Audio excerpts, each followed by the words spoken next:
Hello everyone, welcome back to Not the Power Rangers. Today we're going to be looking at Super Robot Monkey Team Hyperforce Go. And before we begin, I want to give a quick thank you to Digital Jacob for recommending this on a previous episode of Not the Power Rangers. If you have any episodes that you would like to recommend in the future... Hi, Allsace. Hi, Jacob. I guess Jacob's joining us for this video. So let's pretend like I'm asking him face to face. Jacob, did you watch the first episode of Super Robot Monkey Team Hyperforce Go? I watched the whole show. Huh? I watched the entire show. Why? I thought that's what we were doing.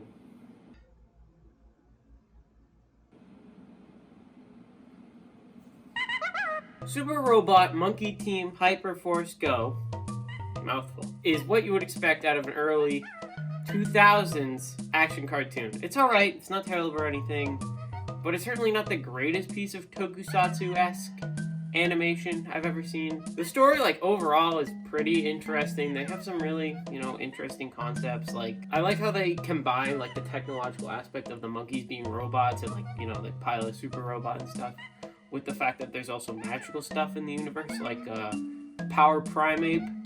I've never said that out loud. Honestly, the characters, they're your standard, typical Power Ranger archetypes. You got the cocky Red Ranger, Sparks. You got the tomboy yellow girl, Nova. You got the brainy blue guy. I think that's Gibson. I forget. I don't remember the green one. I don't remember the green guy's name. Sorry, I know I'm terrible. But, he's your standard typical goofy green. He eats a lot. And you have your serious black or silver monkey. Spoilers.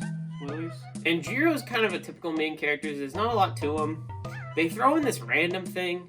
Not really random. It's it's in the show for a reason. But it's honestly kind of random to me. They throw in this random, idea that he's, a chosen one to, a big prophecy or whatever. Honestly, I think it's a good show for its time. In this day and age, I would say it's, eh. If it was made nowadays, I think it'd be great. I think it really has great potential for a reboot. Would I like to see it come back? Maybe, maybe not. Maybe it's just best being left, where it was in, the early 2000s. Hang on. One human, bunch of robots. Did Zenkaiger rip off Super Robot Monkey Team Hyperforce Go?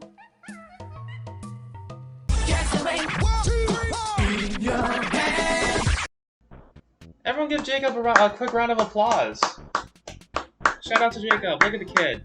Anyways, the episode starts with the gang talking about how they need to clean the super robot, when suddenly, Shiro spots a baddie out of the corner of his eye. This bitch is so thick that it made him fall from the top of the robot because he was trying to look at her so hard. And this prompts the intro to play.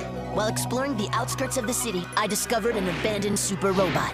And holy shit, never noticed this was Beast Boy. The robot monkeys were awakened, and I, Shiro, made their leader. I'm mad I never noticed that as a kid, because it's so obviously Beast Boy. Greg Snipes has never attempted to do any other voice that wasn't his own.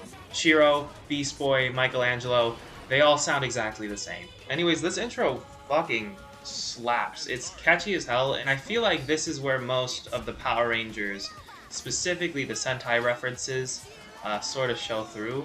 I mean, beyond them being color-coded characters, just look at everything happening in these, shots and stuff. It's super obvious. I ain't even gonna lie, I don't remember a goddamn thing about this show, besides the intro and the fact that they whitewashed the black monkey midway through the series. And also, there was that one episode where the original orange monkey showed up, and that was a good episode, because that's the only one I remember. So they start out with the series with the team already being established, mostly because of the fact that everything you sort of need to know is kind of explained in that little intro monologue segment. Shiro spots his BZ being picked on by some weirdos. Shit, they even have a Vulcan skull type people. Her name is Jinmei, which sounds weirdly Japanese. Is this appropriation?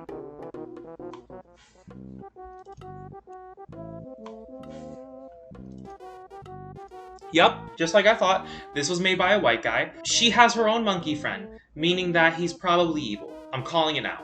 I don't remember this episode, but you're gonna tell me that she just has a normal-ass monkey in a show about robot monkeys?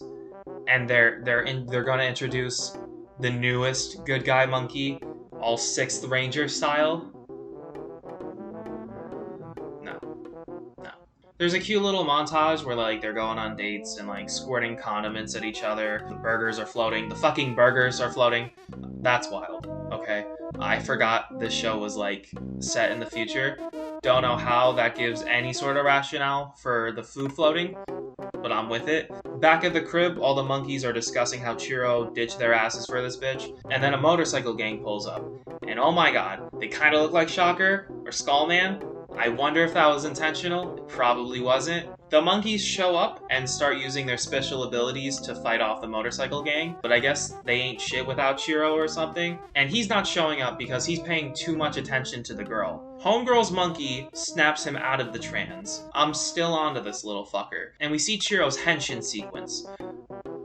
I just called it a henshin sequence. And Morph, he transforms. Big homie pulls up and they start playing like R&B type music.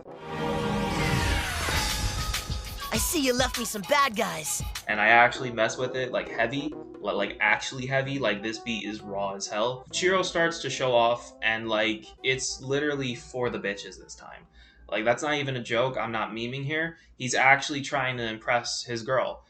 Which is crazy because it's so often I'm just like, oh, this character is doing it for the hoes, and he's actually doing it for the hoes. That's insane. That's wild. Chiro dips to go hang out with the girl again, and he tries introducing her to the monkeys, and she can't understand anything that they're saying because they're monkeys. Also, do I even need to say it? Homegirl's monkey hacks the super robot and downloads its like battle specifications or some shit. I fucking called it. This prompts Chiro to confront his girl, and apparently she's not in on the whole charade, and it turns out she's like a robot herself who was made to seduce Chiro. She's a walking sex doll. The main bad guy, I forgot his name, forces Jinmei to grow giant-sized. Wait, it's like, come on. Right. It's like it's like Power Rangers. This is like this is Power Rangers. I resent this series. This prompts the monkey team to pull out the robot. Anyways, they beat her ass, and Chiro and Jinmei have this sappy little moment where like they talk it out and it's cute or whatever, and then the episode ends. I feel like I didn't say a whole lot this video, and that's because there wasn't a whole lot happening, which is weird because I feel like the show was incredibly fast-paced to the point where so many things were happening a minute, but now it feels like nothing happened. So I don't understand what the hell is going on. Regardless, I had a lot of fun watching this episode, and obviously I'm sure you can tell that Jacob had fun watching it, I guess, too. So go watch one of Jacob's videos or whatever, or watch all of Jacob's videos. Subscribe to Digital Jacob. Be sure to do all that while I sit here and try and figure out why T-Pain ain't popular anymore. Bye-bye! Real quick before we actually end it, I want to give a quick shout out to Toko Boy Studios and Mass Sentai for recommending this. I didn't mention it in the video because I kind of wanted to have like a joke about like Jacob interrupting, blah blah blah. But thank you again for recommending it. I really do appreciate you guys watching. And if you have a video that you want to recommend, you can do it down below. Or you don't have to. It's up to you. But thank you so much for watching. Bye bye!